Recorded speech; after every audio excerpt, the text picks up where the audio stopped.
Tonight, I can report to the American people and to the world that the United States has conducted an operation that killed Osama bin Laden. Where we continue to follow the capture and killing of Osama bin Laden now. Those are just some of the scenes overnight as thousands of Americans gathered in celebration of Osama bin Laden's death. Former Navy SEAL Rob O'Neill says he has thought about the mission every day since that May Day in 2011. For multiple conversations you had with Rob O'Neill over the past year and a half, how'd you get access? And you described that his head kind of exploded when you hit him. I actually hit him 3 times because I shot him twice when he was standing and once on the ground. That is the fucking American badass right there. We are not going for fame and we are not going for bravado. We are going for the single mom who dropped her kids off at elementary school on a Tuesday morning, and then 45 minutes later she jumped to her death out of a skyscraper. If you need help, hang up and then dial your operator. I'm Rob O'Neill, and this is the Operator Podcast.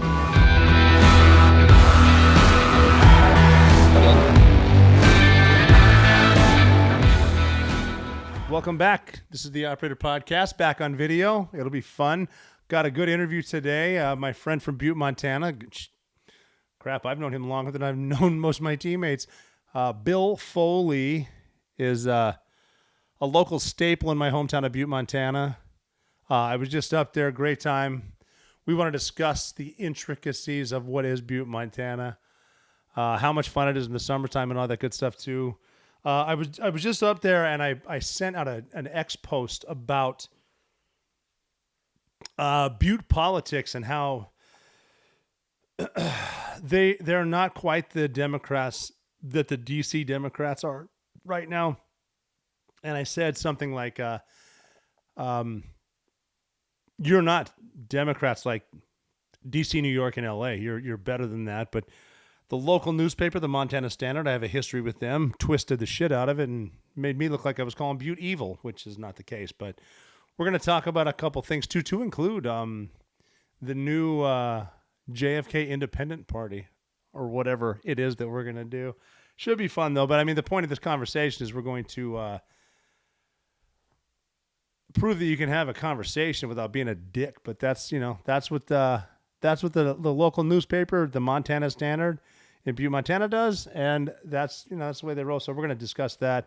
Plus, we're going to talk about Evel Knievel, geology, shit that I don't understand. Shit that's braver than I am. So it's going to be a fun talk with Bill Foley. Great guy. I've known him forever.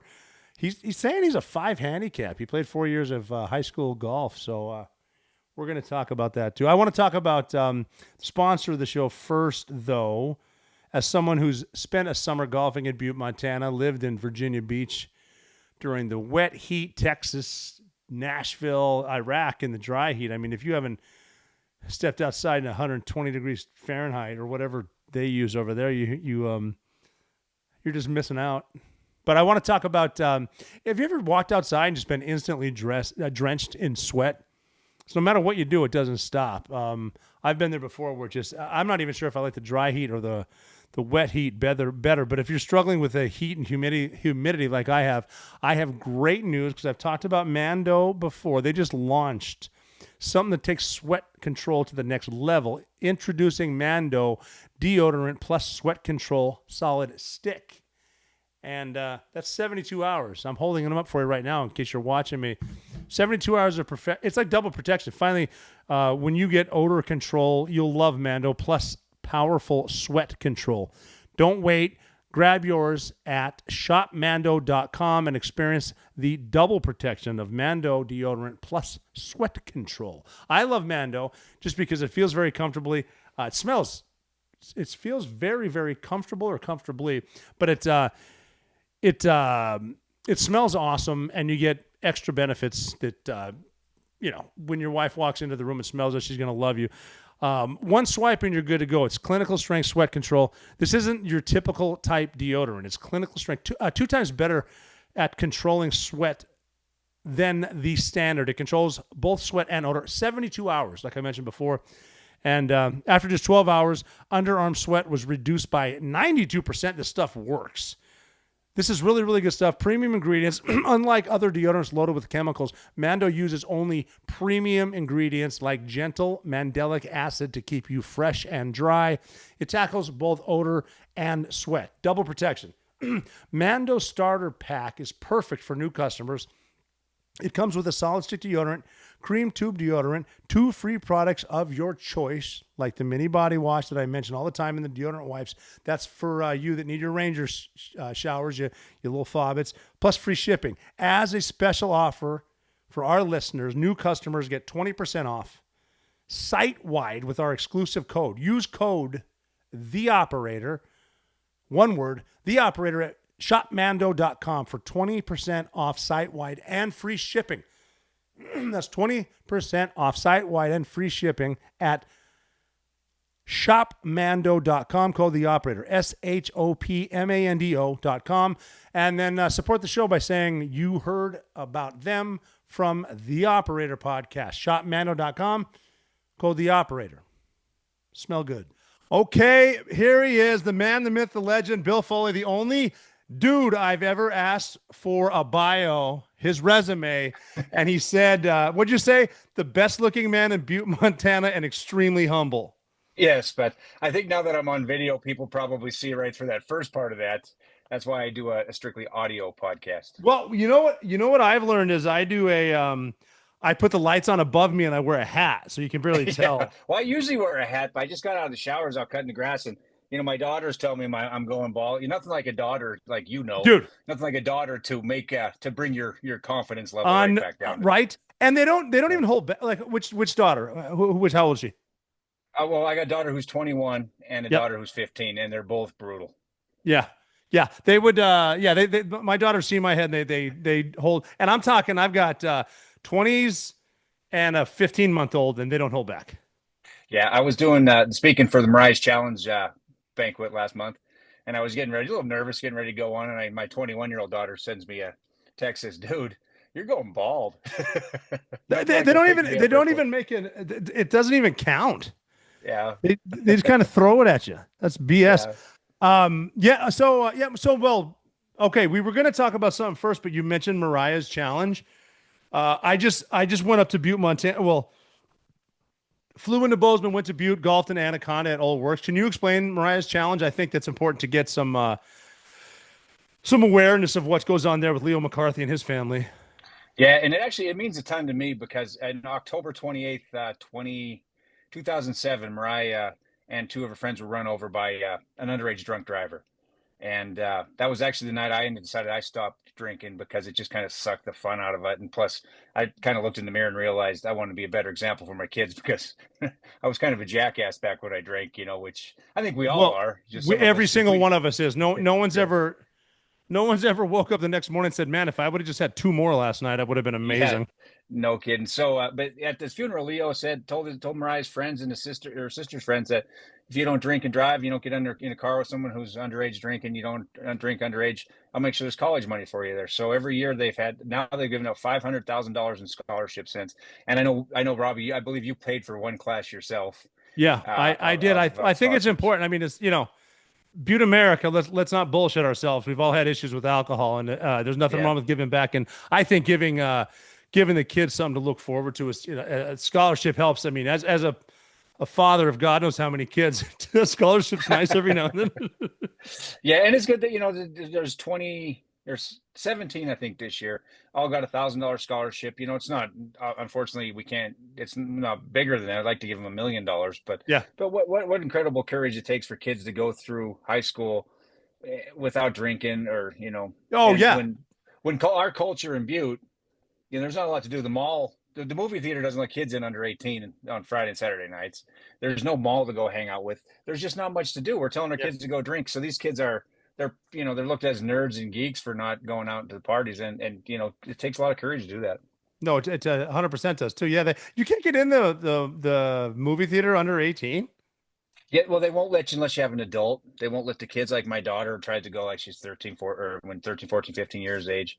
And when she tried to go, they wouldn't let her in. And even if it's a G movie, because the kids, because guys like us, I got kicked out of the Fox Theater for a whole summer between 6th and 7th grade.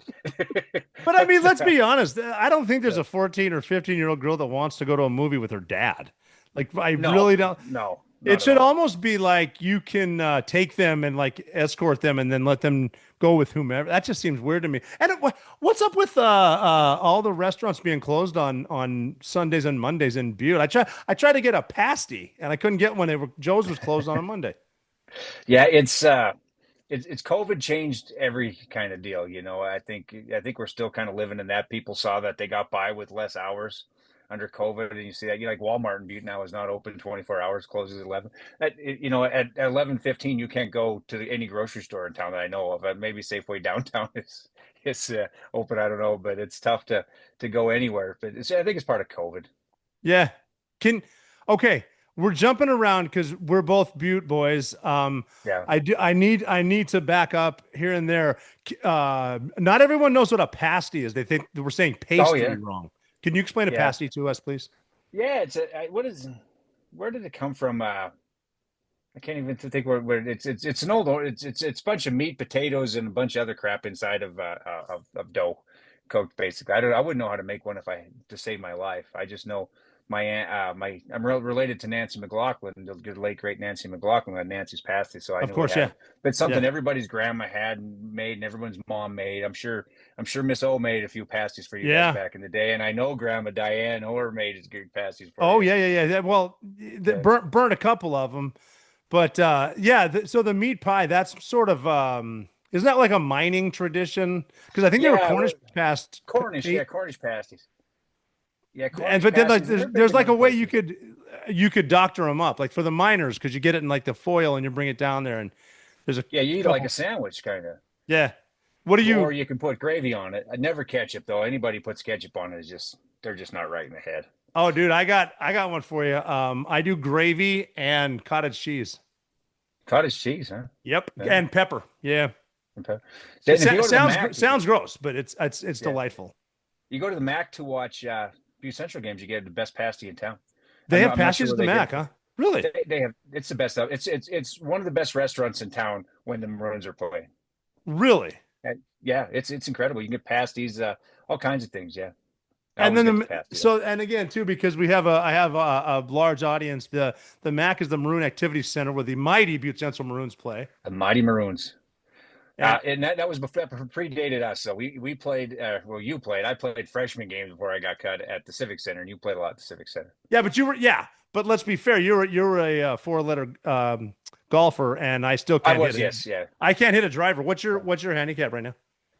My handicap that last time was a 5, but that was in 2002. I haven't played a full round of golf in 23 years. Why? I when we started having kids, I stopped and I just never got into it. Tried to get the kids into it, and I just had to have a hell of a time finding the time. Dude, having kids is the best reason to go to the golf course. Yeah, to get away. Yeah. I don't know. I got in trouble all the time when I ran marathons. Like we ran a marathon, New York Marathon from Rise Challenge in 2009, and then I ran 3 more. I'd always get in trouble for the time I would take away from the family to go for long runs, training runs. I'm like, they're not as long as 18 holes of golf, especially at the Muni. The Muni used to be like a 6-hour round for 18 holes. Yeah, well, I think it was just backed up there, and then the country club just turns into a shit show. Yeah, every I damn never day. Played there very often. Yeah, I'm a Muni kid though. I was never ritzy enough for the club, although it's my favorite course in the state by far. We played Old Works from Mariah's Challenge, and that's unique because of the sludge or the slag or whatever it's in the sand pits. I posted some pictures of it's black sand. Yeah, it's from the slag from the old smelter in Anaconda, and it's they filtered it and everything, but I have a hard time believing there's not some arsenic in there too. Oh yeah. It's definitely gonna for all the that and the other bad shit that's gonna kill me eventually. Yeah. But we made it a point to buy one wedge, and the foursome uses that one wedge in the sand because you're gonna destroy it because it's so rocky. Oh yeah, it's pretty rocky. It's nice. It's really cool looking, and then you got those 500-pound groundhogs or whatever they are. Have you seen those things? Yeah, they're pretty big over there. Yeah. But it's probably it's like the Simpsons, the fish with the big, the 3 eyes. Yeah, it's got to be the rock chucks. That's what they are. Yeah. Yeah. And then Butte Anaconda is funny because you went to Butte Central with me and then you transferred to Butte High, correct? Yeah, I couldn't hack it essential, so I went behind my last 2 Yeah, years. the academics way too. Wait, I can't even spell academics. It was funny for me to leave Butte, Montana for the Navy because it seemed like the rivalry, Butte and Anaconda, and then like once I left, it's like we're the same people. It's like I Yeah. don't know. Yeah, we fight like hell in high school, and then when we went to college, like you go to the Bodega or Red's Bar in Missoula, and the Butte and Yeah, Anaconda guys are like brothers. yeah. Well, because now we got to fight all the goddamn Missoula guys. Yeah, yeah. You Oh, always that's got someone on your side at Red's Bar or the Bodega. Well, at least I don't know if it's. I assume it's still like that. I haven't drank in 17 and a half years, so I it's don't good know. for you. Yeah. No, but I mean, going over to Anaconda, Montana now is like that. I think that place is growing. I think that, and again, for everyone who's listening, Montana's full, so don't buy any land up there. Done. But I think as it moves towards Anaconda, Georgetown Lake, and then Discovery Basin, I don't want to give our secrets away, but I mean, that's some beautiful stuff. I mean, maybe the Alps. You're getting mountains and peaks like that. I think it's pretty sweet. Yeah, it's so beautiful here. Even in Butte, like just the Big M we have, the Big Butte. That I go Yeah. walking my dog right at dark every night. Nobody bothers me. No leashes. How many places around you can just go walking without a leash on your dog. Although they're the inflection of the Bozeman people keep working in Bozeman and living in Butte because they can't afford Bozeman. Yeah. That's changing thing. I've gotten a few lectures back. So that's why I started going at night because they started lecturing me about dogs not being on a leash. So I had to go at Really? night. Now Yeah. wait a minute. So Yeah. you're starting to tell me that some out-of-state Democrats are coming in and telling you some bullshit. Yeah, I'm guessing they were Republicans, but We're gonna get into that later because I recently sent out a tweet that could have been better worded. yeah. We'll talk about that later. Yeah. What was the podcast you were telling me about that you guys are starting about Butte hates you or not Butte hates you. I'm sorry. Yeah. Butte, I love you, Butte. Yeah. What's it called? It's called the Mad About Montana podcast. Because I've been doing the Butte cast for a while, and Eric Nyland and I started the Mad About Montana podcast. In March we did like 13 episodes. We did a little more when the legislature was going on, but the funny thing about it is Eric. I don't know if you remember Eric Nyland. No, I do. He's one of my favorite people in the world. Really smart. Well, he's got that buffalo-sized head, and it retains information pretty well because he makes our heads look like pinheads. Heard. Yeah. But he worked for Senator Tester for 17 years. He's got photographic memory, and he's not afraid to call anybody out. So we've been calling out. We have. We're actually, the funny part is we've had more Democrats pissed at us, even though we both, we lean a little bit to the left. I guess I should do left. I don't know what the mirror, but we both lean to the left. We'll figure it out a little bit. We're not, I don't know if John Tester really wasn't a far left senator by any stretch of the imagination. He's kind of our kind of guy, but yeah. So all these, we're just calling people out. If they don't do the right thing, we're going to call them out. We don't care if they're wearing a blue tie or a red tie, and we've had a lot of pushback from the Democrats, especially in the state. See, I think, well, now that we're talking about it, I wrote a tweet about how what I was trying to say was, I don't think Butte Democrats hold the same values as DC Democrats. I think, to be honest, I think people in Butte are better people. And I just, I think when you get to that far left, because you ran for chief executive, correct? I did. Yeah. And see, I want to endorse you for your next run. However, I'm a New York independent, which I've heard is the same as being a Republican in Butte, which I'm far from Republican. But the way you were just saying that, it's almost line by line, like it should be. Like, okay, I agree with this, I disagree with that, because to me, it seems like if everyone in the same room agrees, you're not in the right room. Yeah. If you're the smartest guy in the room, you're in the wrong room, is kind of deal. But yeah, and that's what Mike Hogarth said. The great Mike Hogarth. Great Mike. Boy, and if you fucking know, you know. Yeah, he says independent is Butte for Republican. I know. That's what I heard, and I was like, well, I mean, I'm just trying to keep it real over here. Now, and Butte is a huge Democratic town. Donald Trump got more votes in Butte, I believe, than I got votes in chief executive race. So it's getting more and more Republican, but I believe, I grew up, my dad, told me I was we're Democrats, he's a union guy and of course, stuff, but I wish we didn't have parties, because I think honestly, because me and you sit down and talk, you lean more right, I lean more Yeah. left, but I'll bet you we agree on 95% of issues. That's precisely the point I was making. Is Yeah. and let's not bullshit and say there's not crazies on the far left and the far right. I just Oh don't. no, there's I nuts don't on see both sides. myself as either one. I feel like a centrist. That's why I had to register as independent, just because. I mean, there's Yeah. nonsense everywhere, and then the majority of it's in our nation's capital, which I think needs to be disbanded. Yeah, and then we get the news stations now. We don't have Walter Cronkite anymore tell us news and no one believes him. Now the news is opinion. CNN, Fox, Newsmax, all that stuff. It is It's all all opinion. opinion.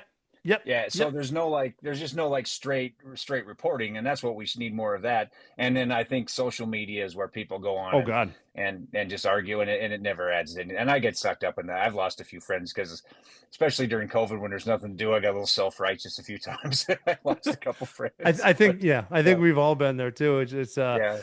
I'm just concerned with the way a lot of the party's leaning, because the traditional Democrats, the Butte Democrats, the Union Democrats, I think they have different values than the, and I hate to be a name caller, but it just seems, and then like it or not, the Republicans just had a change because Donald Trump came in and he just took over. So it's like, yeah, they sold out everything that just go along with whatever he says. But yeah, I would kill to get back Tip O'Neill Democrats, Bob Dole Republicans. Tip O'Neill, Bill Clinton.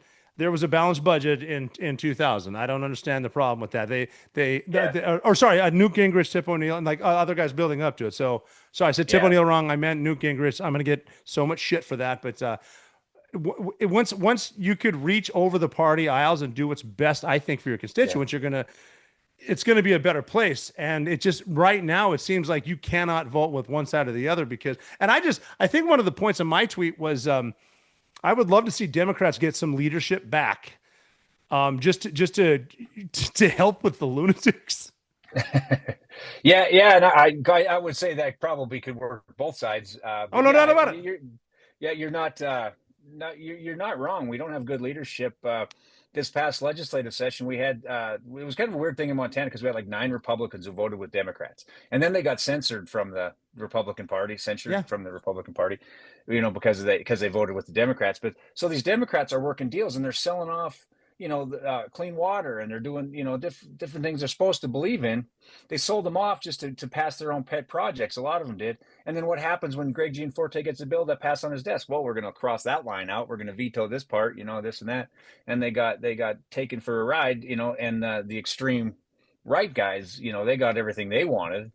But, the guys trying to work in the middle, instead of just being true to yourself and voting your conscience, they worked on some deals that I just didn't like at all. I don't like the way, and that's what, like Eric and I, we called that out in real time on it with the podcast, and it didn't go over well. But I do think we moved the needle a little bit, because the property tax bill in Montana, because they wouldn't just, all they do is drop the mills a little bit, and like they always did for generation after generation of governors.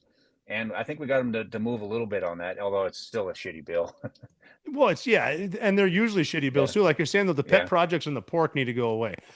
And you're even seeing, I mean, what depressed me is, I'm a Trump supporter this past election. What's bothering me right now is all we're proving is it doesn't matter who you voted for. We're going to increase the debt and the deficit, and we're going to keep dropping bombs everywhere. And I don't want any of that. Yeah. And that's, it's funny, Rob, so many people in Butte, you're a topic of conversation a lot, which the funny thing is my mom, you came up last week when you made the headline, which was a terrible headline. Not the headline sucked. Right, I mean, at least reach out and give me a chance to explain. Yeah. So, but she brought up that she kicked you out of CCD class when you were in 2nd grade. I don't know if you remember that. My mom teaching you. Yeah, but I had that one coming.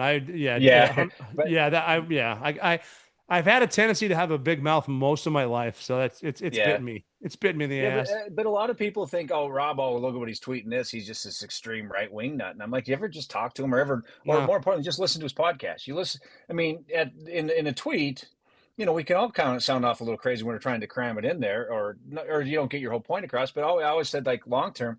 I remember talking about how much you couldn't stand George Bush because of all the people he made you kill. Yeah. You had to kill him. It wasn't unjust on your part, but it wasn't you didn't see the missions being on the level necessarily. And I think when people listen to you long form, they understand a little bit better. But people always want to pay attention to Twitter and headlines. And how many people were arguing on Facebook last week about how big of an asshole you are because it says O'Neill takes shots at Democrats in Butte. There was not one shot at Butte in anything you've ever said in your life that I've seen. I love Butte, Montana. I was trying to explain that Butte is better than the shit in DC. That's all I was saying. Yeah. And and that's one of those tweets you can't just delete because I put pure evil at the end. I wasn't talking about my hometown. I was talking about some of the nonsense. But what are you gonna do? My only concern is not being called an asshole. I just know there's some tough dudes in Butte, and I don't want to run into them if they're mad at me. I don't know. There's so many people on. It's mostly not tough people that are saying that shit, though. It is what it is, and it's not the first time I get. I haven't engaged in any disputes with yet, but there's been other times I've gotten in disputes with people over you. But I've lost a few friends trying to defend your honor on Facebook. Well, thank you so much too. And again too, like the thing that gets me upset is I was after 9/11, I'm going to invade any country, right? But then we go to Iraq and you start to realize it's for bullshit causes and not what the men and women on the ground did, because it turns into a fight where I'm in this house simply fighting for the people next to me. That's it. Yeah. I mean, and it does. The politics don't matter. We can get political as we want, and that's the way it's always been. But it just seems to me like it's been these same politicians sending us to do the same stuff. That this really has an effect on a lot of men and women who have seen their friends die, and it bothers me. And we should never have left. We shouldn't have invaded. We shouldn't have left. It's just politics as usual, because not a lot of people from DC had their family members going. No, hardly any at all. Yeah, and that's the thing. It all goes back to the song by Creed, Clearwater Revival, the Fortunate Son. It ain't me. Yeah. And that song rang true. It still rings true today. True. And anyway, so just to cut that part short, when you talk to everyone in Butte, tell them I absolutely love them, and I'll reword it next time. Yeah. Well, the beauty of it is your brother Tommy. He'll get on the Twitter fights. He's one of my favorite people in the world. But JP Gallagher, our chief executive, who got 2,000 more votes than I did, he called your comments ignorant. And I knew Tommy was going to reply. And it didn't take long because on Wednesday we had the hot mic story. I don't know if you saw that. No, what is that? Our county attorney, right before the commission meeting came on, didn't realize it was already broadcasting live on Facebook, and he was kind of trashing. It was a hot mic incident where they kind of laughed at FOIA requests. Oh, we don't really have to give them FOIA requests. All we do is pay a fine or what, And it was really our only transparent moment in local government in years, and it was because of a hot mic on accident. So I couldn't believe people on Facebook were fighting about going crazy. It was awesome watching all the drama go down, and Tommy just said ignorant, and it was beautiful. I thought he was going to have to wait. I thought he was going to have to wait for maybe months to get that out there, but it only took a couple of days, and he got to just subtly put that out there, ignorant. Yeah, that is fun. And Tommy's a very clever dude. He talks he's funnier fast. Than shit. He talks fast and thinks fast. I love Tommy too. Yeah. And I'll tell him too. It's like a lot of the comments you got to keep in mind, and this is advice for everybody. You can't take a lot of the hate personal, because it's usually not. It's not someone yelling at you. It's someone yelling about something you may have said at their phone. Like they're not. Yeah. And it's, and I don't take it, and I don't read the comments anyway. It's like, it's just, if you want to have I can't imagine. Yeah. If you read your app mentions, which I read your app mentions sometimes because I get a kick out of it. Like when the whole concubine thing. Oh, and I read for 3 hours laughing my ass off at people talking about the day that Rob O'Neill came out of the closet. No, and I don't know how many times I explained to them it's not gay if you're asserting dominance. That's all I was doing. But you could go on Twitter. You are such a lightning rod. You can go on Twitter and say, "What a beautiful day out," and you're going to immediately have people calling you an asshole. Yeah, I know. And that Harry Sisson dude that I was calling out and his little boys, I actually like them. I think they're entertaining. I think those are smart dudes. I think they're smart dudes. And whatever it's and they're they're finding their voices and whatever. And I thought concubines would just be funny. And then now I had to look it up. I had to Google it. And then I Well, laughed like crazy. it's a little off kilter, but what are they going to do? Yeah. So let's get back to Butte, Montana. Rich mining history, Irish history. I just went to Sean O'Donnell's American Grill and Irish Pub up there. Tell me that's not. I mean, am I crazy, or is that some of the best food you've ever had? It's pretty good. Yeah. It's I haven't been there in a while, but yeah, I was there last fall, and yeah, that what was it? The dessert Irish stuff stew. that they have. It was good. I can't remember I can't even remember what I had, but yeah, it's a good place. There's no TVs on the wall. It's just a good place for conversation. It's Yes, it's the Irish stew, yeah, the shepherd's pie, the fish and chips. yeah. There's some kind of bread that he gave to it. It was it was just it was really good. They had to roll me out of there after I was done eating. I love that was my first stop. I normally go get a wop chop, which brings me to my next question. Where do you go for a pork chop? I go to both. I love pork chop John's because that's what a lot of people in Butte, the old timers say, "Oh, wop chop's what a pork chop used to be." But I love the milk, the chocolate milkshake combo with the pork chop from Pork Oh, Chop right. John's. Yeah, I might have to go get one of those today now Oh because man, we're I'm talking jealous. about it. People Yeah, people do not realize as they're driving past Butte, Montana on I-90, the level of food in that town that they're missing. yeah, It is so good. yeah. It is incredible. Yeah, I blame my lack of physical ability while playing basketball at Montana Tech on the food in Butte, Montana. We could Yeah. have we Well, could we could have done better. when Cecil Fielder was here, he played for. You remember Cecil Fielder? He had Oh yeah, Butte 51 Copper home runs Kings. for I think 1990 or 91. He hit 51 home runs for the Tigers. But he played in the '82 Butte Copper Kings, the rookie league team. And when you hit a home run, you got a free steak at the M&M, which brought those kids into the M&M a lot. Oh yeah. So that's what Now they said. It wasn't for did the he M&M get Pork one Chop or did Johns. the team get one? He got one, not the whole team. But yeah, so he hit 20 home runs and 20 doubles that year. So he had 20 free steaks from the M&M.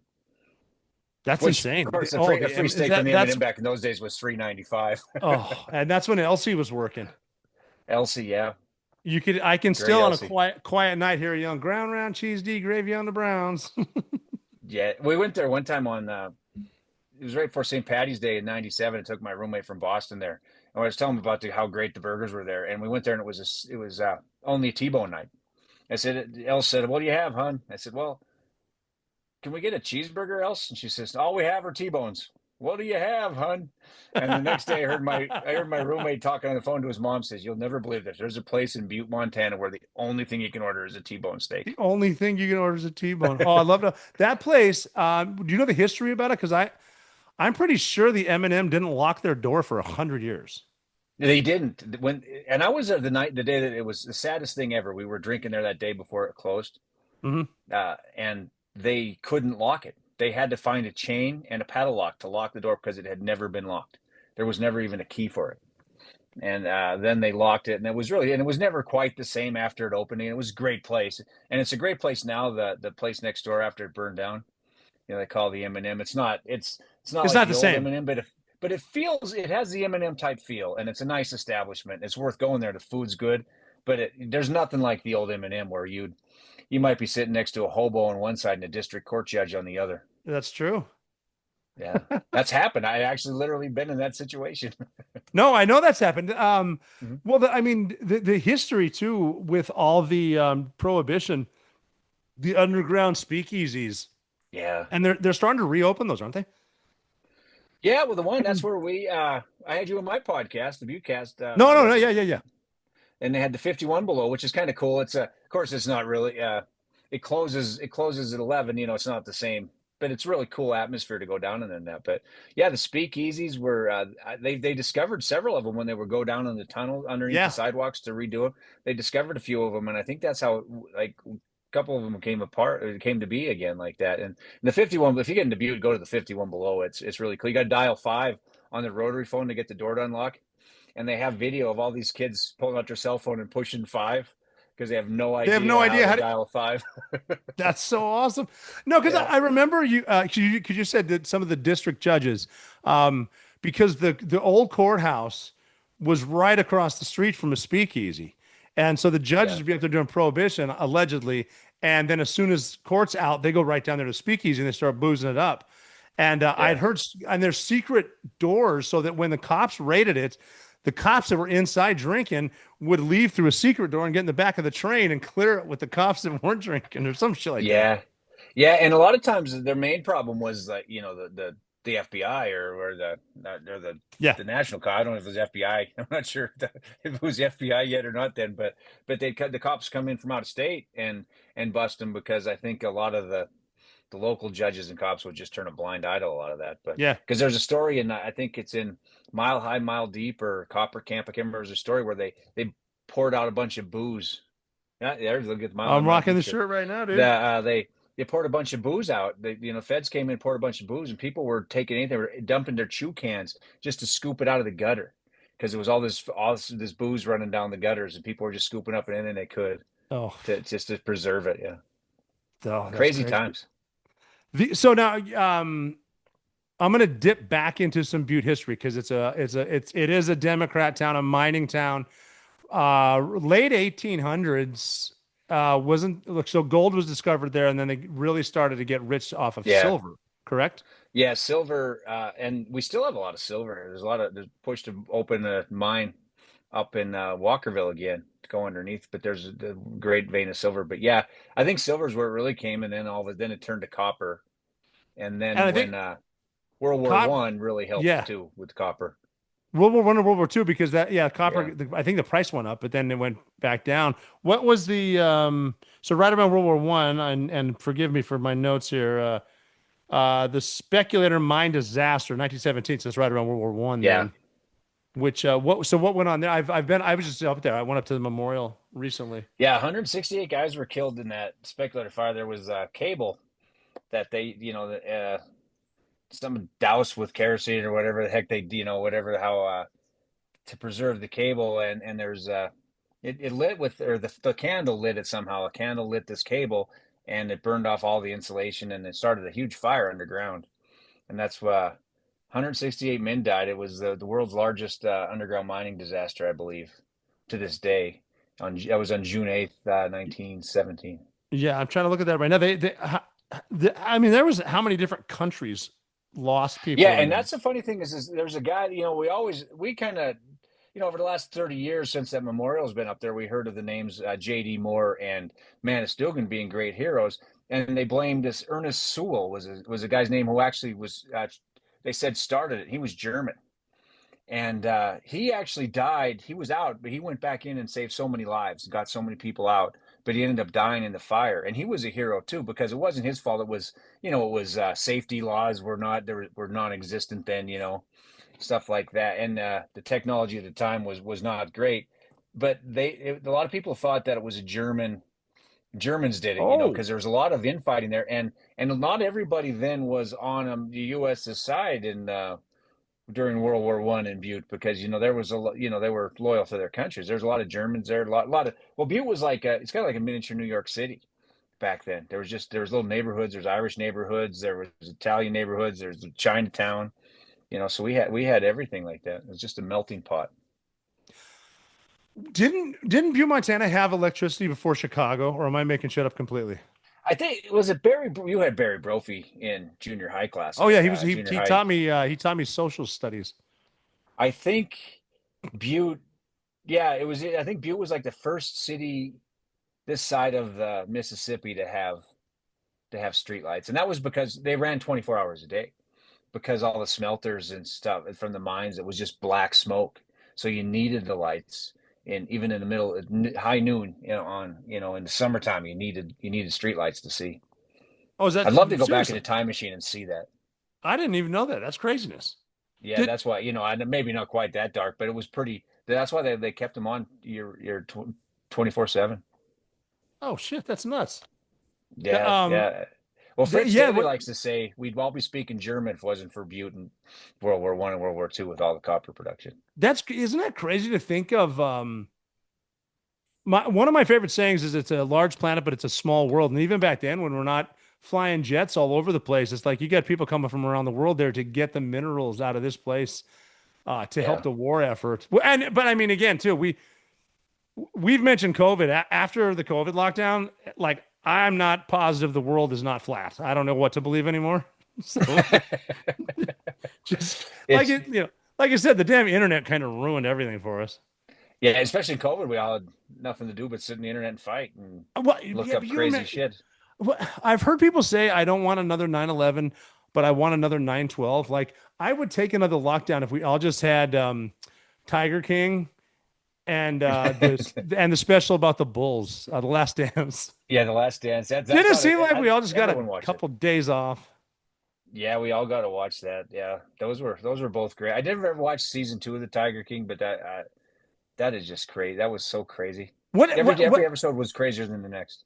Oh, that was nuts. And then the lockdown too. I was in Tennessee, and I didn't know what is this even real? What was it like in Butte, Montana during the lockdown? Like, were people freaking out or at first, or how did that go? Yeah, it came right before St. Patty's Day. As you know, St. Patty's Day is huge in Butte. It's kids come from all around and stuff. The bars, that's their day to make their whole year. And I think it was like 2 or 3 days before St. Patty's Day that they announced they canceled the parade, and the bars, all these businesses had to close, and it was really tough. It was great for my buddy Tommy Southwick at the Park Street Liquor. He just bought that. He thought it was going to be bad, but it turned out everyone was drinking at home. Well, everyone just came to his house, or his place. So liquor stores were great, but yeah, it was really tough business, and there's a lot of hurt feelings, and I'd like to go back and take back a lot of the arguments I made during COVID, because you just didn't know. I have a son that has severe asthma. He just was life flighted the second time, the fall before that, to Missoula because of the asthma. We thought we were going to lose him, and I thought if he got COVID, I thought shit, he wouldn't survive. And so then you're kind of scared, and you're like, oh yeah, close it all down. So looking back, I think closing it all down was tougher on the kids than anything else. Yeah, I think it was too. That was an odd time too, just with some government overreach. But no one really knew what the hell was going on. It was like it started out for the greater good, and then thanks to Twitter, we all just started fighting with each other. Yeah, but really, it was it was clearly government overreach in a lot of ways. Some things I'm glad they did, other things I'm like still kind of puzzled how they did. Like, I'll never understand why in Butte they had to close when the bars reopened. They had to close at midnight because COVID only came out after midnight. Yeah. You weren't going to get it between 12 and 2. The bars close at 2. I don't know why 2 hours early, but silly rules like that. But I guess they were trying their best. I think it was a tough situation. I think a lot of people were trying their best too. Like, even with the plexiglass and the 6 feet apart. I mean, if it helps, it helps. Even I got in trouble on a certain airline for taking a picture without a mask. But it was like I had masks with me. I was just making a point, and then once again, Twitter, fuck. Yeah, you took it off. Yeah, there was like the Marine in the background or something like that. See, I didn't see him when I tweeted the picture, and then I turned my phone off. No, I turned my phone off. That was the joke. But no, it was silly. I mean, you're allowed to take your mask off to drink. They give you water and peanuts, right? Still. Yeah, you can take it off, and like the point that I was making was, if honestly too, like. If I'm on a plane and someone else feels comfortable with me wearing a mask, I'll wear one for the flight. Whatever, I don't care. Yeah, but man, these pissy little arguments, and it's so hard to tell. Was so blown out of proportion. It's so hard to tell with a tweet when you're joking and when you're not. Yeah, and that's the thing. I always tell people, I said, Robbie's going for the joke. Yeah, trying to. You're gonna miss a couple. 90% of the time, 90% of the time, you and me both the same. Anything we say on Twitter is almost always a joke. Yeah, if I'm serious about something, I'll show up and talk. But that whole thing, that's just ridiculous. Okay? So we got to get into. And I'm not begging for compliments, because I want you to tell me the truth, because a lot of people don't know this, and it ain't me. Who's the most famous person from Butte, Montana? Well, alive, you. No. Huh? All time. Evel Knievel. All time, Evel Knievel. Yeah, I was gonna say. Thank you. Currently alive is you. You, because you're kind of famous now. But I'm not looking for that. I was looking for Evel Knievel because I want to talk about him. But Evel Knievel was so big. Evel Knievel was famous every country in the world. Yeah. He was. Was Frank Gifford or not Frank Gifford? God, I can't even think of his name. Who was a famous announcer back then? Could have been Frank. Oh, Howard Cosell. Howard Cosell. He called Evel Knievel the White Muhammad Ali, because he was That's on a compliment. that level. he was on that level of fame as Yes. as that. And then of course he had his little famous fallout with the whole, beating up the rider with the baseball bat. That'll do it. Yeah, But and he lost millions. He lost all his toy things, but toy well, contracts and you everything. gotta figure too, like without Evel Knievel, there would be no Travis Pastrana. There wouldn't be a Johnny Knoxville. Like these guys that did, like Johnny Knoxville jumped out of a plane without a parachute before it was cool. Like chugging on a Yeah. Red Bull, just jumped. Like that's ballsy. Yeah, and And he's the Godfather, the last gladiator they call him, the Godfather of Daredevils. And I talked to guys like Keith Sayers is a pretty big deal from Butte too. He goes and does that motocross, and his team of guys that he brought through for Evel Knievel days back before we fumbled that away somehow. But that was I awesome. talked, Evel Knievel days was awesome. so much fun. But I talked to these guys that would do jumps, and they go these long jumps and they do flips. The one guy did a jump, like was trying to set the world record for the longest jump, like 300 some feet or so. It was just insane what he was jumping. And I asked those guys when we had a radio show at Metals, I said, "What would you do the jumps that Knievel did on his old bike?" And I said, "Not a chance in hell." And Knievel jumped in Wembley Stadium. He knew he couldn't make it. He knew there wasn't long enough runway, but he knew. And ABC's Wild World of Sports was there. He knew he sold out Wembley Stadium, and he did it anyway. And he crashed something terrible. So that guy nobody had bigger balls than No, Evel Knievel. absolutely not. And he's jumping Harleys. Yeah. And he mentioned a lot like you do. He mentioned Butte, Montana. It was on everything he had. Every bike, his rocket, his semis driving, all said Butte, Montana. He was a great ambassador for our hometown. Do you know any unknown Evel Knievel stories? I got a good one. I might get in trouble for this one.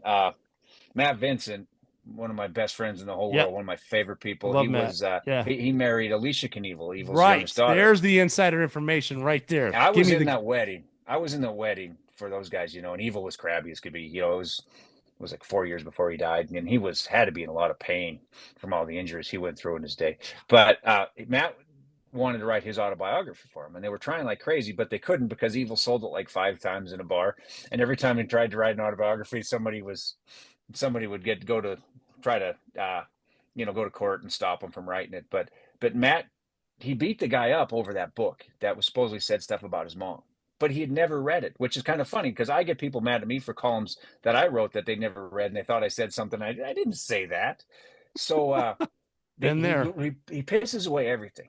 He loses so much, and still his family would be probably billionaires now if they didn't, they had those, they didn't lose all the Mattel sponsorships and stuff. Right. But so Vinny finds the book on an auction site, and he buys it. Paid a ton of money for it to get the book because it's out of print.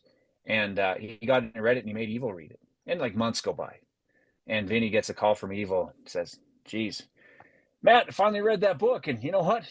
It wasn't that bad." So he finally got around to it. The story is, if you're going to beat somebody up with a baseball bat for the book they wrote, read the book first. Read the damn book first. I got told an Evel Knievel story from a Catholic priest who also happened to be a general in the Army chief of chaplains. And he's no longer with us, so I can tell the story. His name was Don Shea. He's from Butte, Montana. And he was one of Evel Knievel's best friends. And he was with them the night that Evel tried to jump the fountains at Caesars. That famous crash where he went ass over tea kettle, broke almost every bone in his like a body. crash dummy, yeah. And he said Father Shea ran out there to deliver him his last rites. Like, this is it. And I guess Evel Knievel looked a Catholic priest in the eye and said, "All right, my family's definitely coming down here now. Someone quick, get that broad out of my room." I could see that. Yeah. Yeah. Yeah, but the first time I ever met Evel, I was a freshman on the Butte Central golf team, and we were playing practice round at the Butte Country Club, and we just go under the tunnel to hole 16, and Evel was behind us in a cart, and we were walking, so they played through us, and Evel got it teed off on 16, and he hooked one right into the willows, and he threw that club about 100 yards up there. Goddamn greenskeeper, put the goddamn tee box in a level ground. Wasn't his fault.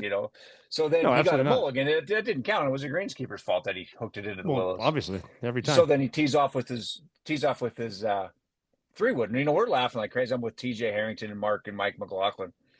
And so he goes against the 3-wood and he moves towards level where the tee box should have been if the goddamn greenkeeper knew what he was doing.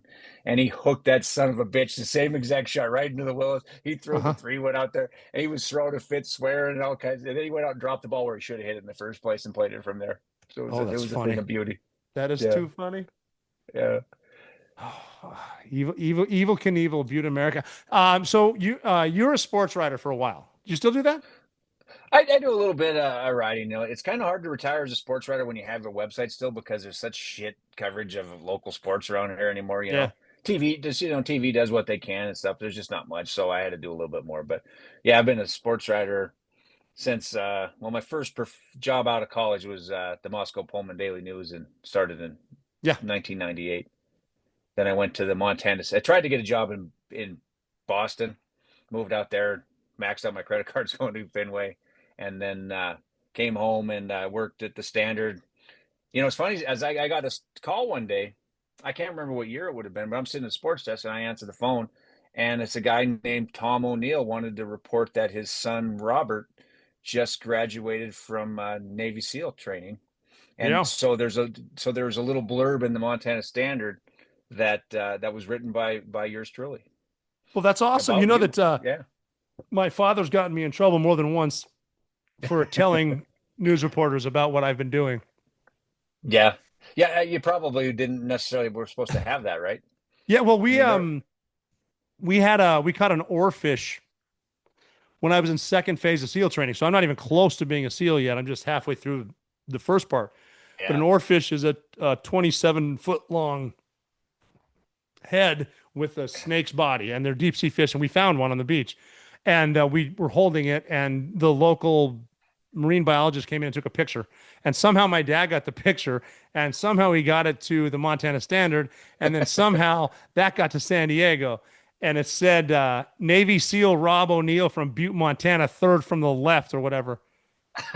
And it's like, I'm not a Navy SEAL yet, and you're not allowed to say you are until you are. Yeah. And so my nickname turned into NSRO, because my dad called me Navy SEAL Rob O'Neill. So NSRO was me forever. And that was because of my good friends at the Montana Standard who haven't completely fucked me over a bunch since. Oh boy, they did kind of stick it to you last week. That's for sure. Dude, what's funny is they did they hit me up on X and said, "Hey, here's your tweet. We respond?" I'm like, "Yeah, I'm flying right now. Let me email you." And then they already just wrote an article about it. It's like, whatever, but I'd like to explain. I mean, it's not that I give a shit what they think of me, but like my hometown, it's like, I love you guys. Come on, man. I didn't say any of that shit. Well, and for sure, it said took shot at Butte. So people have seen headline. And the thing about the Standard is most thing we get from the Standard now is 99% of people who read the Standard read just the headlines on Facebook. Yeah, they don't because they charge an arm and a goddamn leg to read the story. So and then you can't get away from the story. And so if anyone or just see the headline, so people see the headline, they wonder what you said.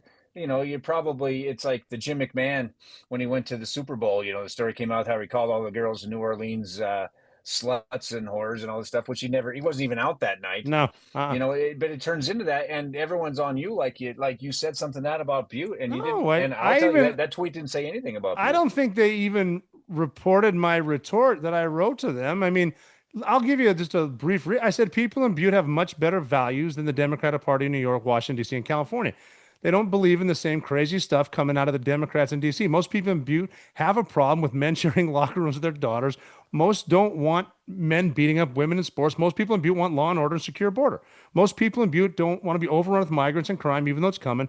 Most in Butte don't want endless wars and higher taxes. Most don't want abortion up till birth. Most people in Butte don't want obscene fraud, waste, and abuse their tax dollars or the billions we spend on countries who hate us. Most people are not anti-Israel and don't support Hamas taking over our universities. Most people in Butte believe in having a nuclear family. Most people in Butte have guns, a lot of them. Most people in Butte go to church. Most people in Butte I talked to last week are against sexualizing children. I live in New York and I see this happening in elementary schools and libraries. I don't think that would go over well in Butte. That's the point I was making in a poorly worded tweet.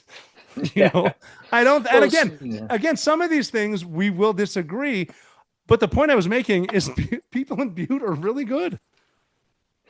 Yeah, it's hard to argue most of those points. I mean, and that's all I was saying. And then, the standard went ahead and waited till I was in the air. You're in the air and you can't, yeah. And then they got the reaction where JP called the comments ignorant. Yeah. Well, I've been to more countries than college classes he's graduated from. So he can call me ignorant all he wants. But again, I don't want to delve into the negativity. There's way too much of that going out there. And that's the thing is I tell people is like you sponsored a whole class for the Mirage Challenge. You came in and played the golf to raise money for the Mirage Challenge tournament. You've did so many things. You've always championed Butte. And anybody say that you've taken a shot at Butte is just not right. Well, yeah, and then one of the points I'm making too, I don't mean to sound like I'm backpedaling, but there are men in Butte that can throw heavy hands, and I still want them to be mad at me because it is. I mean, Butte tough for real, and I love that about that. I think they also have thick skin, so I'm not too concerned, but it is what it is. So I want to bounce before we bail because. I want to talk about something I looked up here and get your thoughts. I don't know if I sent this to you in any of the. It's funny. I love how I said, "Hey, I'm going to send you some talking points," and you're like, "What? You learned that from Fox News?" Yeah. well played, sir. Yeah. I heard a rumor from a geologist at Montana Tech.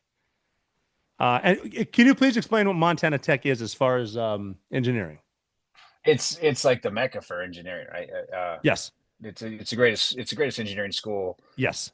Just in the world. Saudi Arabians come here to learn. Yes. About petroleum engineering. Yeah, it's Montana Technological College now. I think is the official name. For a while, it was Montana Tech at the University of Montana. Before that was Montana College of Mineral Science and Technology, and even before that was Montana School of Mines, which is my favorite name still. But got a great football program, and men's basketball program is just kicking some serious ass. They don't have any redheads on the team, dude. Right? Okay. I'm jumping around because I heard a rumor that Montana Tech. Two things about Montana Tech football. I heard this wasn't my point that there's a dude coming up from Mississippi State to play running back. Is that true? Oh, I'm not sure. I'd have to. I haven't really been. I don't have my finger on the pulse of Montana Tech like I did when I covered them full time. So I'll have to look into that because I have a plan. I have a plan. If it's true, ready for this? Yeah. I'm not sure if I'm going to get in any trouble for this. We need to find the best looking girls at Montana Tech. Make sure they hang out with him. If he played at Mississippi State or Mississippi, Ole Miss, and then he can call his friends and a linebacker friend, a strong safety, a quarterback. Say, hey. This place is a gold mine. You need to transfer to Montana Tech, and I want them winning by 200 points a game. That's what I want. Yeah. That's it. Okay, that probably highly illegal. Forget I said. No, there's a lot of girls to choose from at Montana Tech. Now it's not like when you went to Tech briefly. I went to Tech for a year. Yeah. There were like 3 girls at the college back then.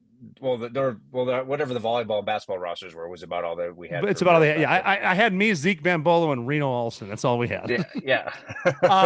So that's probably illegal. That was my first idea. The second one I want to put out to people is get on YouTube and find Bob Green, Coach Bob Green from Montana Tech, because he's sort of famous. But if we had Twitter back in the day, that guy comes up with the best quotes ever.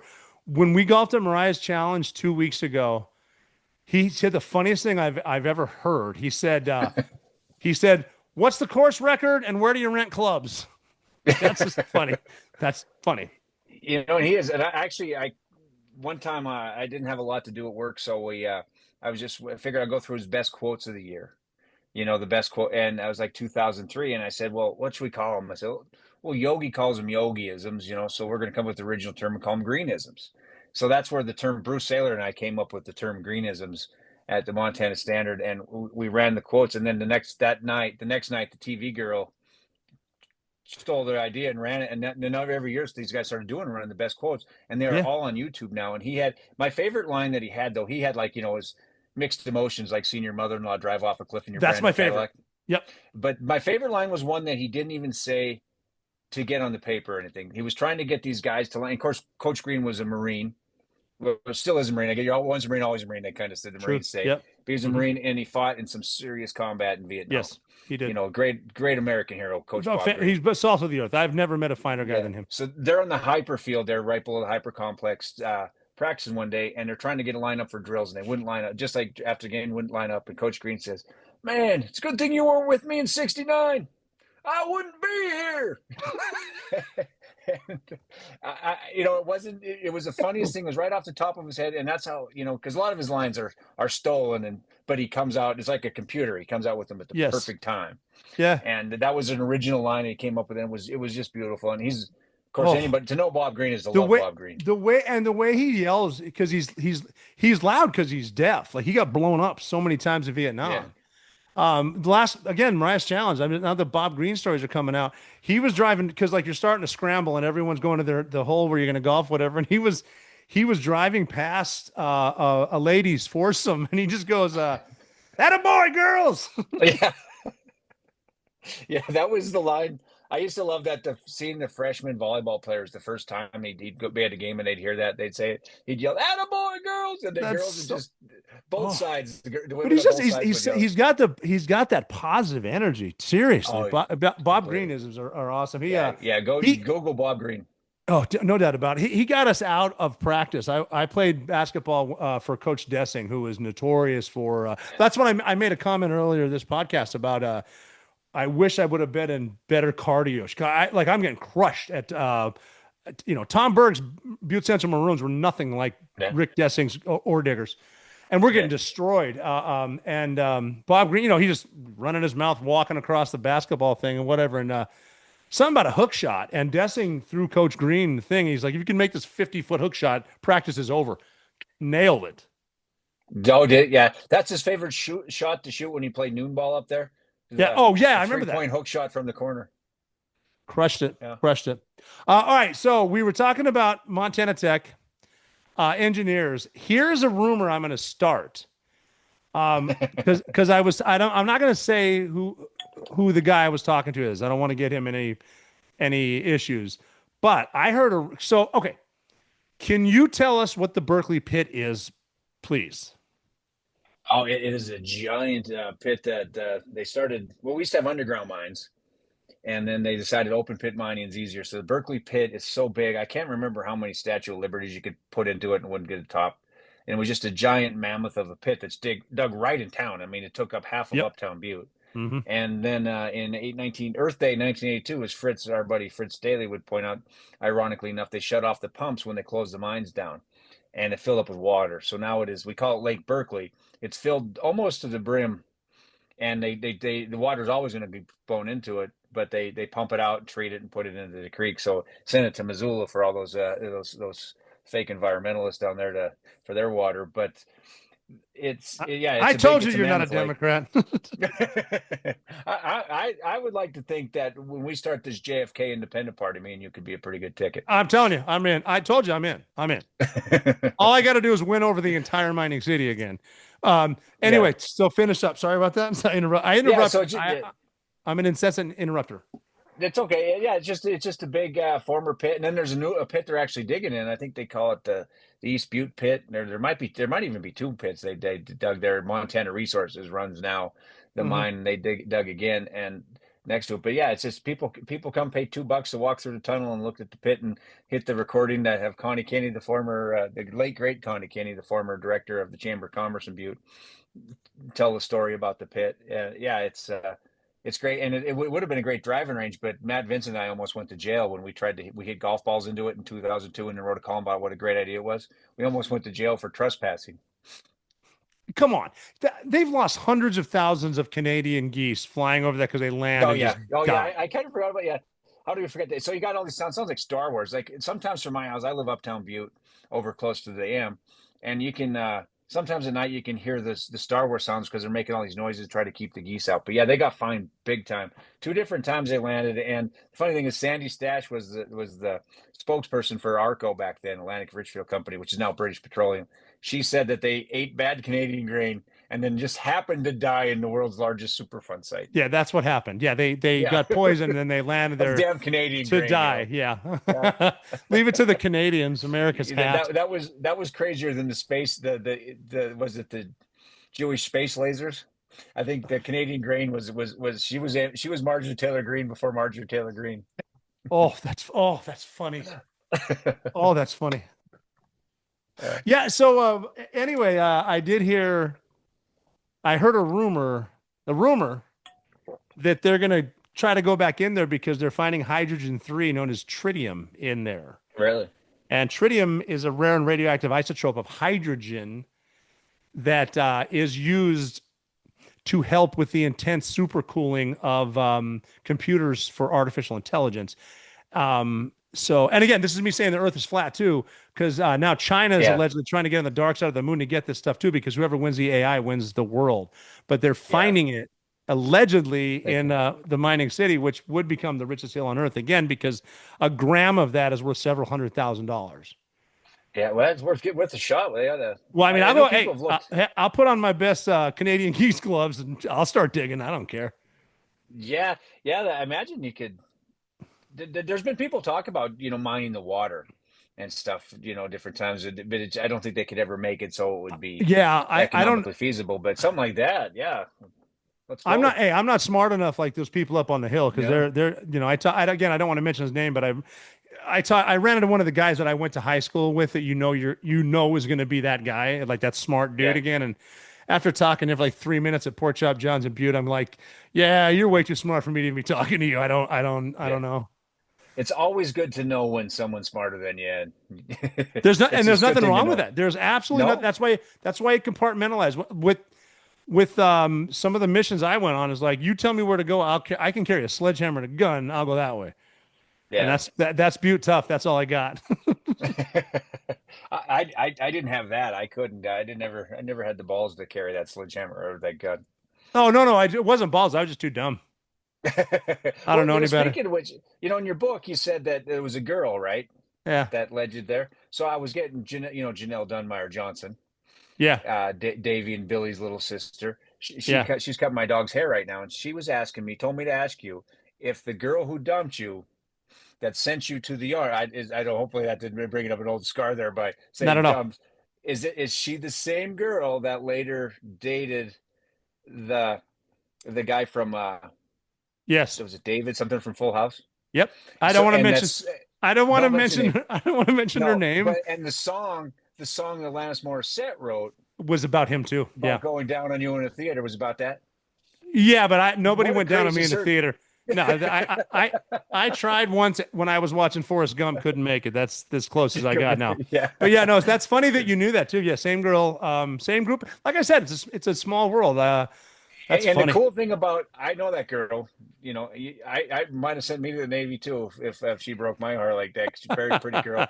Brother's one of my favorite people. And now in her defense too, and like you saw it going to Boston, like there's just a time in life where it's like, you know what, it's time to leave town. I gotta check it out. I gotta go. I gotta leave.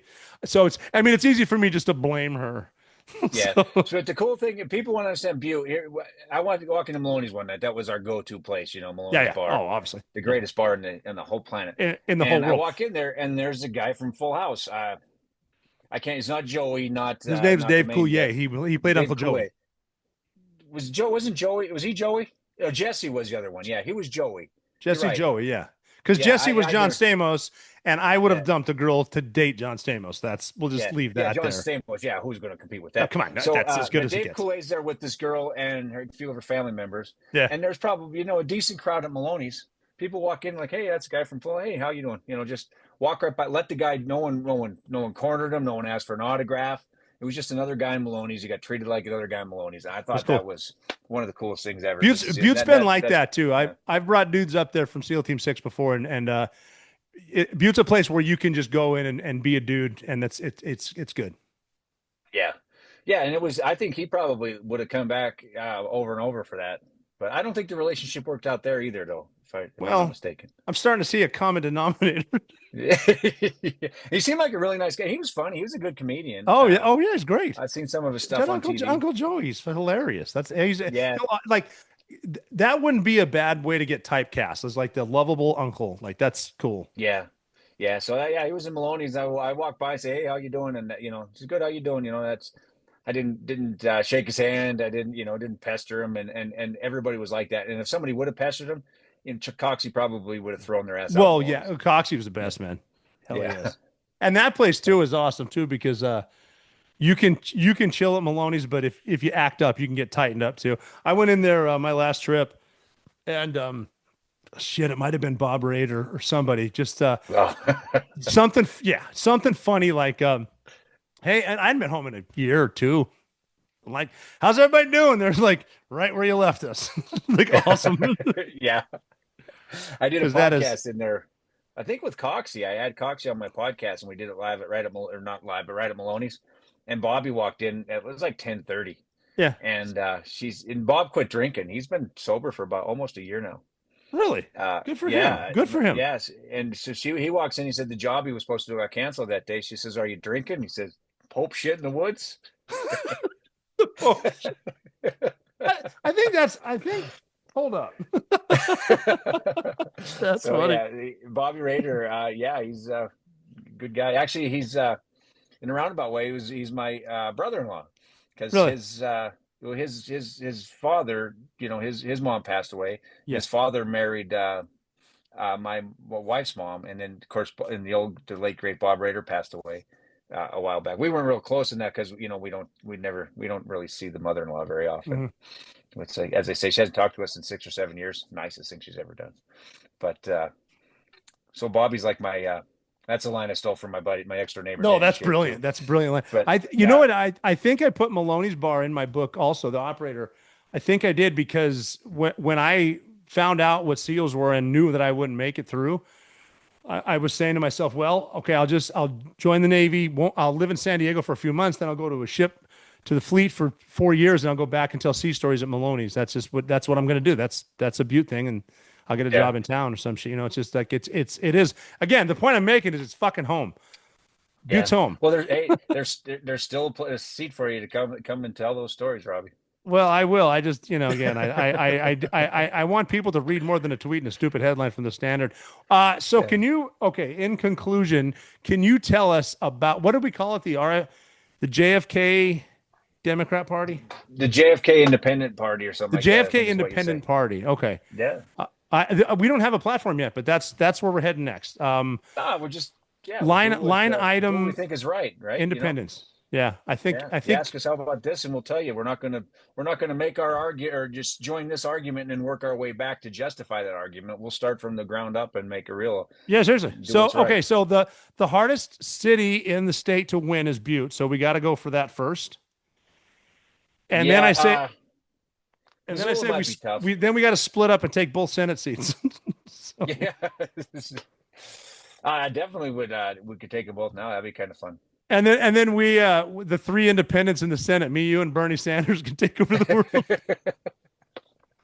Where can we do? We do need that for sure. We need to be more independent. I mean, the party stuff. The party. I mean, since the founding fathers, they've told us the two-party system is going to be the downfall of this nation. George Washington warned us in his farewell address. Yep, and it might be what's going to end it. And look at President General, then President Eisenhower. Beware the military-industrial complex. We're seeing it right now. Yeah. And I've been to war a ton, and I hate war. I think war is despicable.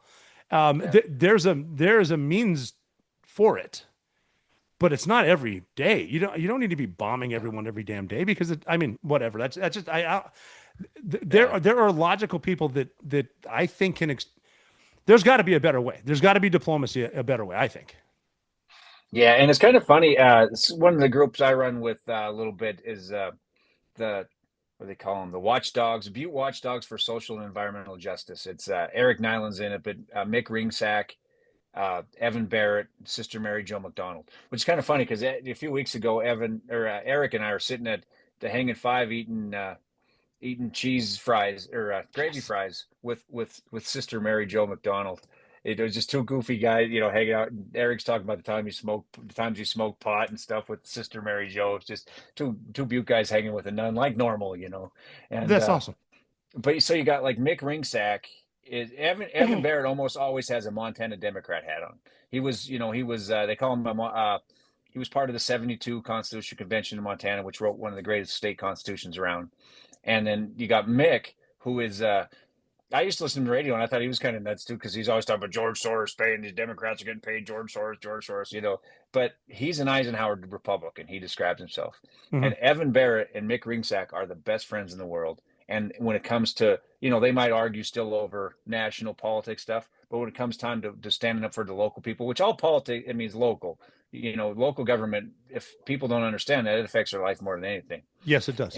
But they come together and they work for these common causes, and they put that aside, and they're best friends. And it's just so great to see that. It was really inspiring to me when I got to know those guys when I started running, just because they're involved in so many things. But it's great to see, and that we need more of that. No, I agree. Yeah, I'd probably fit into the category. I'd probably almost be an Eisenhower Republican in a lot of ways. Nyland always says, "See, I knew we got you. I knew you're really a Democrat," to him. And teases him about this and that. But I mean, I think if we got rid of these parties, these labels, I think we'd see that we agree on 90+% of all the issues, and the world would be a lot better place. No doubt. Just the issue is the funding comes from the parties. It comes from the PACs that represent the parties. And get the money out of the politics. The money in politics is what kills it. I mean, look at the amounts that they're spending on like a Senate seat in Georgia, billions. Yeah. Or in Montana, look at that he tester race. There was unbelievable amount of money spent in that. Mm-hmm. The Montana news stations, Montana News Network, they're the ones who made off crazy. Oh yeah, all the reporters got brand new laptops because it's all the he tester money. They didn't get raises. A lot of people on the take. I mean, a lot. Don't think for a second that Beyonce didn't get a bunch of Kamala's money. It's like, oh, for sure, it's all about the money. And well, look at all these politicians. How they've got fortunes from being in politics for a job that pays well, nice pension. Not that well. It doesn't pay like an NBA player, and they got NBA player money. Oh yeah, $100 million each. It's like the people that roll in, they're poor and they come out loaded, and I don't know. It's frustrating, but again, see, Bill, we're proving that you don't need to scream at each other. You can just talk. It's normal. This is like a normal conversation. Yeah, and this is a conversation when I had you on my episode of the Butte cast back. That was like a year and a half ago or so. About that, yeah. Mm-hmm. Yeah, you got grounded. Your mom was very mad at you for your language. Oh, so I was dropping a lot of F-bombs. I was angry that day. Yeah, I was having a bad day. She was. That was a fun. We still had a blast talking. No, I had fun. A lot of fun. Yeah, I was teasing you. I was going to. You texted me something. You said that was the best interview I've ever had. It was even better than Stern or something like that. And I was going to put that on. I can't remember what you spelled wrong, but there was a grammatical. You spelled something wrong in the text, so I didn't want to throw the picture, a screenshot of that on. Yeah, I mean, misspelling. I didn't want to make you look bad. Once again, fat fingers getting me in trouble. Yeah, my mom yelled at me too. And it's not that you didn't know how to spell. It's that it was I spelled something fighting with Jeremy Bishop on Facebook the other day. I tried to say humorless, and I wasn't even close. Yeah, well, keep in mind too, the internet is forever. I'm the king of deleting tweets because I'll look at them like that was stupid, and it's just out there. So don't think you're going. We figured it was your wife deleting all the tweets for you. Oh, that happens too. Yeah, yeah. She's she's not even my better half. She's my better judgment. Because it's just I get too pissed off now. I mean, I'm doing better, but. One of those things. I've never met your bride. I got to meet her one time because I know I've seen pictures of her on Facebook with you, or maybe on Twitter.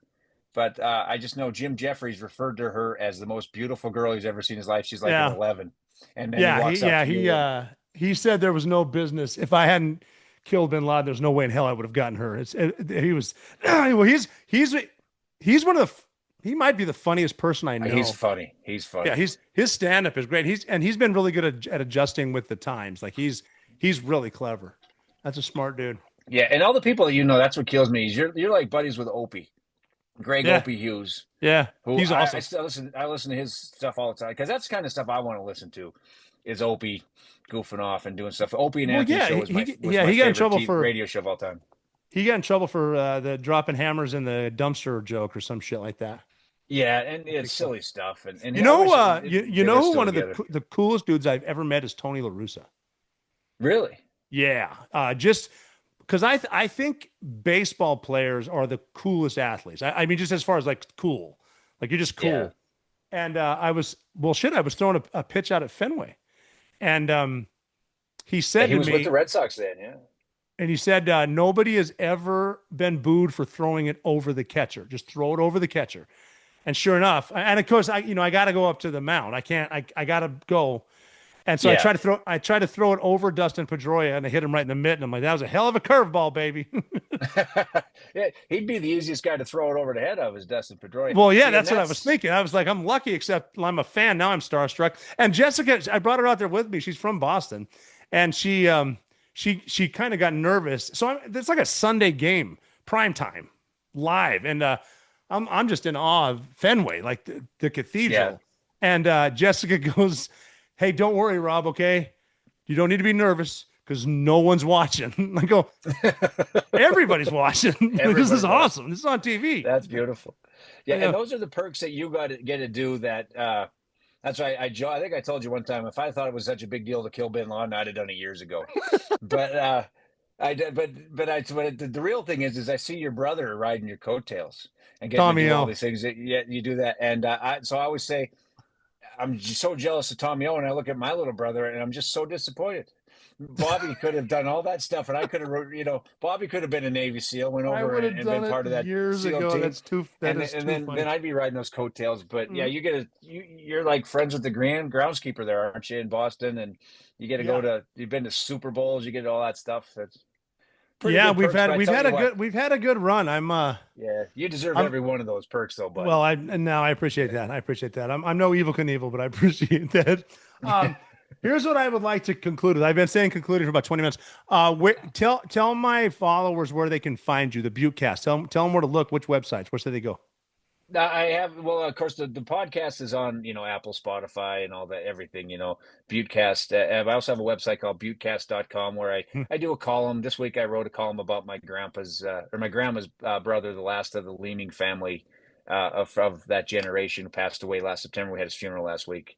And I just wrote a little funny story about him, how different he was from me than anything. But I write a stuff called columns. I'm fighting with the school district now about how they discriminate against the girls softball players, and I do a lot of stuff. So writing on there, and then a lot of smaller stuff that they'd never be interested in. I don't think they care about the Butte Trap Club League results, but I have them on my website if they want to see them. You never know, too. I think it's a good example of your local community, your neighborhood, your family, and how that grows up into a great nation. I think, and you've always been really good about that. You've always been a champion of Butte. Butte, Buttecast.com. I write about whatever I want, and I do some sports roundups. Not during the summer, I won't be doing much of that, but Buttecast.com, and then the Mad About Montana podcast, also madaboutmontana.com. I want to get on that too, because for some reason, I feel like making it up to my mother for my foul language. Yeah, and Nyland. Nyland's he's going to be a prick to you, but in whatever. a good way, probably. Yeah, it's fine. So, I think it'd be fun. We're not we're just audio only so far in our podcast because, well, who wants to be looking at Nyland on TV anyway? Oh, I think it would be a blast too. And again, too, we don't need to get in a room where we all agree with each other. We can hash it out. That's the best discussions to have. You don't have to agree. Yeah. Coach Bob Green told me one time, said, "Hey, friends can disagree." It's true. And I think Dr. Phil said, you can call me an asshole from a whole country away. I don't care.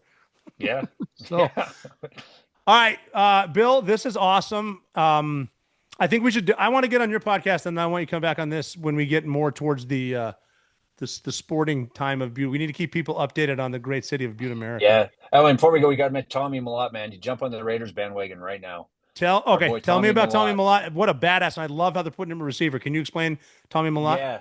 Well, Tommy, he ran a 4.39 at his pro day. He wasn't invited to the regular pro day. He was the quarterback who went for the Bobcats. Took the Butte High Bulldogs to the state championship game in 2019. Took the Bobcats twice to the national championship game. Won the Walter Payton Award, which is the Heisman for the FCS. And they put him in receiver, and he's the most amazing kid you'll ever see. He's everybody's all American. He's like every mom loves him, every dad loves him. You know, he's done like when they canceled the Montana East West Shrine game. He put on a cornhole tournament, raised 50 grand for the Shriners Hospital. He's just When done did he so do much. that? He's 2020. What a stud. And all the players, no other city did it. Tommy did it, and all the kids went along with him. We were trying to give them credit, and they're like, "Nah, this is Tommy. Tommy made us do this." And he's just an incredible leader, incredible young man.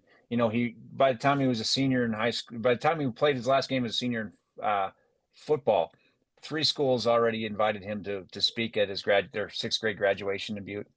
And he wrote a letter to his Margaret Larry class, you know, because he couldn't go. He wrote a letter to the kids, couldn't go. He befriended a kindergarten girl when he was in high school, and he went to her birthday party. It was just the cheerleader's daughter. He's done so many incredible things that if you made a movie and you put his character in, no one would believe it. But he's such a good guy, Really? and he's going to be.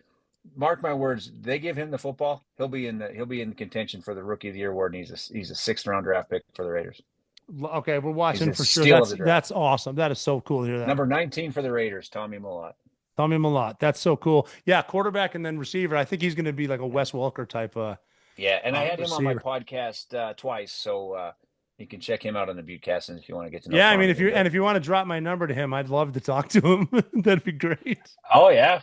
We get two of Butte's most famous living sons.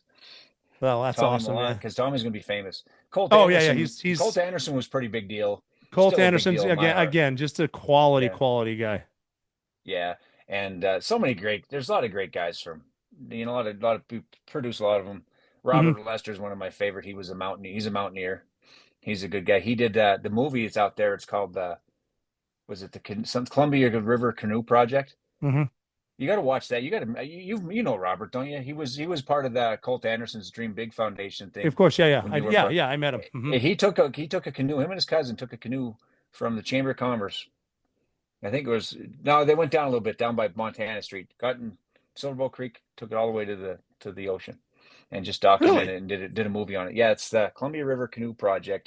They're trying to find. I want to check that out for sure. Okay. Yeah, they're trying to find it should be streaming somewhere. It's really good. It's really funny, really educational. Okay. But yeah, Robert Lester, you got to check that guy out. He should be in the conversation for the most famous Butte guy, but someday he will be. And of course, Tim Montana, that son of a bitch. We got to get him on my podcast. Yeah, he says he will, but he's just always so damn busy.